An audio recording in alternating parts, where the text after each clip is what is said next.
चला नमस्कार विद्यार्थी मित्रांनो, बघा आपल्याला आता इतिहासची प्रश्नपत्रिका आपल्या समोर आलेली आहे। बघा मित्रांनो, याचे आपण पूर्ण उत्तर आपल्याला या व्हिडिओमध्ये बघून घेणार आहे। पण मित्रांनो लक्षात घ्या, जे आपण आयएमपी दिले तेच प्रश्न याच्यामध्ये आलेले आहे, बरोबर आहे मित्रांनो। तर विद्यार्थी मित्रांनो, चॅनलला नक्की सबस्क्राईब करून घ्या आणि व्हिडिओला पटकन लाईक करून द्या, कारण मित्रांनो तुम्हाला जर भूगोलाची देखील प्रश्नपत्रिका पाहिजे असेल ती तुम्हाला लगेच भेटून जाणार आहे। त्यामुळे विद्यार्थी मित्रांनो, चॅनलला पटकन पटापट सगळ्यांनी सबस्क्राईब करून घ्या आणि एकदा पाठिंबा द्या। चला मित्रांनो, आता बघणार आहे आपण का समाजशास्त्र भाग 1 म्हणजे इतिहास व राज्यशास्त्र या विषयाचे प्रश्नांची उत्तर कोणकोणते होते बघा। चला आता पहिला डायरेक्टली घेऊया। बघा काय काय रिकाम्या जागा आपल्याला असतात पहिल्या, बरोबर आहे। पहिल्याचं उत्तर बघा होता ऊर होतं, पर्याय क्रमांक क हे त्याचं योग्य उत्तर होतं बघा मित्रांनो। पुढे बघा महाराष्ट्राचे पहिले मुख्यमंत्री कोण होते, तर यशवंतराव चव्हाण, पर्याय क्रमांक ब हे त्याचं योग्य उत्तर होतं। पुढे बघा हितोपदेश या संस्कृत ग्रंथाचा जर्मन भाषेत अनुवाद यांनी केला होता, कोणी तर केला होता, पर्याय क्रमांक ब फेडरिक मॅक्स म्युलर, बरोबर आहे, मॅक्स म्युलर हे त्याचं योग्य उत्तर आहे बघा मित्रांनो।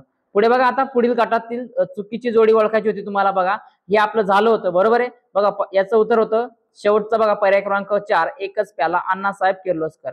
पुढे बघा दुसऱ्याचं देखील बघा मित्रांनो काय उत्तर होतं, पर्याय क्रमांक 4 रेने देरकात रिझन इन हिस्ट्री हे त्याचं योग्य उत्तर होतं बघा। पुढे बघा मित्रांनो तिसऱ्याचं काय होतं, तर पर्याय क्रमांक 1 प्रभाकर आचार्य, बरोबर आहे, प्रके अत्रे हे त्याचं योग्य उत्तर होतं। पुढे बघा मित्रांनो दिलेल्या सूचनेनुसार कृती तयार करा हे दिलं होतं बघा। भारतातील ग्रंथालय शहरे लिहायची तुम्हाला, बघा काय तर शहरे आणि ग्रंथालय। आता कोलकातामध्ये कोणकोणते ग्रंथालय, तर नॅशनल लायब्ररी, कोणती नॅशनल लायब्ररी। त्याच्यानंतर दिल्लीमध्ये काय तर नेहरू मेमोरियल लायब्ररी हे त्याचं योग्य उत्तर आहे। पुढे हैदराबादला काय तर स्टेट सेंट्रल लायब्ररी हे त्याचं योग्य उत्तर आहे। आणि मुंबईला काय तर लायब्ररी ऑफ ऑसी सोसायटी हे त्याचं योग्य उत्तर आहे बघा मित्रांनो। चेक करा तुमचे किती उत्तर येतात ते मला बरोबर नक्की कळवा, कमेंट करा नक्की मित्रांनो किती तुमचे उत्तर बरोबर आले ते। पुढे बघा पुढील संकल्पना चित्र पूर्ण करा। भारत एक खोज मालिकेतून मांडलेल्या घटना, काय तर विज्ञान कलांचा विकास, अशोक आणि मौर्य साम्राज्य, 1857 स्वातंत्र्याचा संग्राम आणि भक्ती आणि सुफी चळवळ हे त्याचे काय मित्रांनो योग्य उत्तर होते। पुढे बघा महाराष्ट्रातील थंड हवेची ठिकाणे, अगदी एकदम सगळ्यात सोपा प्रश्न होता, हे आपलं होऊन गेलं होतं, बरोबर आहे। काय कोणकोणते थंड हवेची ठिकाण लिहा तुम्ही, माथेरान लिहा, लोणावळा खंडाळा लिहा, त्याच्यानंतर महाबळेश्वर लिहा, चिखलदरा लिहा, बरोबर आहे, अजून असं तुम्ही ते लिहा, काही अडचण नाही मित्रांनो। बघा अशा प्रकारे त्याचे योग्य उत्तर होते। पुढे बघा टिपा लिहायला आला होता, हे उपजित इतिहास, त्याच्यानंतर स्थळकोश, मराठा चित्रशैली हे सगळा भाग आपला काल झाला होता, बरोबर आहे। आपण मागच्या व्हिडिओमध्ये हा सगळा भाग बघितला होता।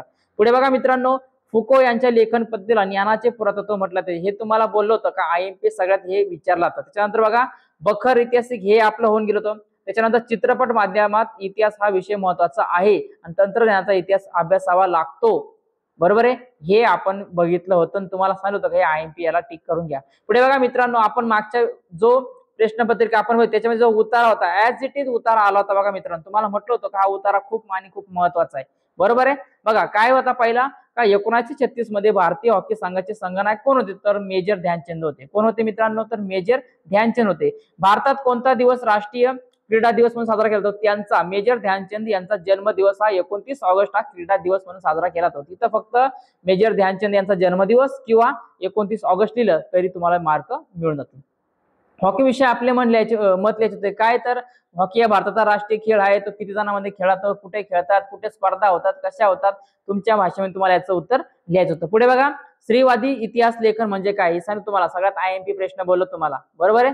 बघा कला क्षेत्रात व्यवसायाच्या कोणत्या संधी असतात, त्याच्यानंतर पर्यटन कोणते 3 प्रकारचे हे महत्वाचं तुम्हाला बघा सांगितलं तुम्हाला, बरोबर ना। ऐतिहासिक क्षेत्र भेट वगैरे असे तुम्हाला याचे उत्तर लिहायचे होते तुम्हाला बघा मित्रांनो। पोवाडा म्हणजे काय, पुढे बघा महाराष्ट्र स्थानिक शासन संस्थांमध्ये महिलांसाठी टिंब जागा राखीव ठेवण्यात आल्या, किती टक्के, 50%, याचं उत्तर असणारे पर्याय क्रमांक ड 50%।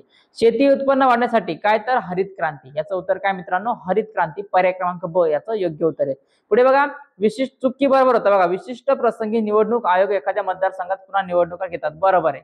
पुढे बघा दुसऱ्याचं उत्तर चूक, तिसऱ्याचा आघाडी शासनातून अस्थिरता निर्माण होते, काय चूक, हे पण चूक असणार मित्रांनो। बघा पुढे बघा संकल्पना स्पष्ट कर तुम्हाला, अल्पसंख्याक विषय तरतुदी, कामगार चळवळ, त्याच्यानंतर हे तुम्हाला स्पष्ट करायचं होतं बघा मित्रांनो, कोणतेही याच्यामध्ये एकच हा।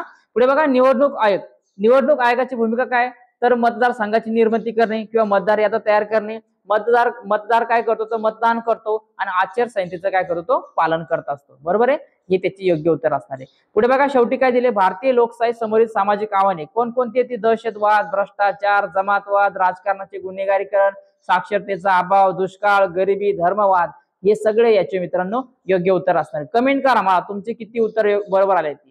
पुढे बघा, कोणतेही एक तुम्हाला राष्ट्रीय पक्ष म्हणून मान्यता मिळण्यासाठी निवडणूक आयोगाने स्पष्ट केलेले निकष आणि भारतीय लोकशाहीसाठी कोणत्या बाबी आवश्यक आहे हे सगळं तुम्हाला डिटेल मध्ये दिलं होतं. बरोबर आहे. विद्यार्थी मित्रांनो आपण पूर्ण बघित होतं, त्यामुळे विद्यार्थी मित्रांनो पहिल्या पेपर पासून आपण गायडन्स करत आले, मार्गदर्शन करत आले. तर एकदा आपल्या चॅनलसाठी नक्की सबस्क्राईब करा, लाईक करा आणि एकदा तुमची कमेंट येऊ द्या का आपले व्हिडिओ कसे तुम्हाला आवडतात आणि तुमच्या आजच्या पेपरला किती मार्क मिळाले. जर भूगोलाची प्रश्नपत्रिका पाहिजे असेल तर एकदा लाईक करून घ्या, नोटिफिकेशनला पण क्लिक करा, कारण तुम्हाला लगेच थोड्या वेळात मी तो व्हिडिओ टाकणार आहे. तर चला विद्यार्थी मित्रांनो आता मी थांबतोय आणि भेटूया आता मित्रांनो पुढच्या व्हिडिओमध्ये. आणि सगळ्यांनी चांगला अभ्यास करा मित्रांनो.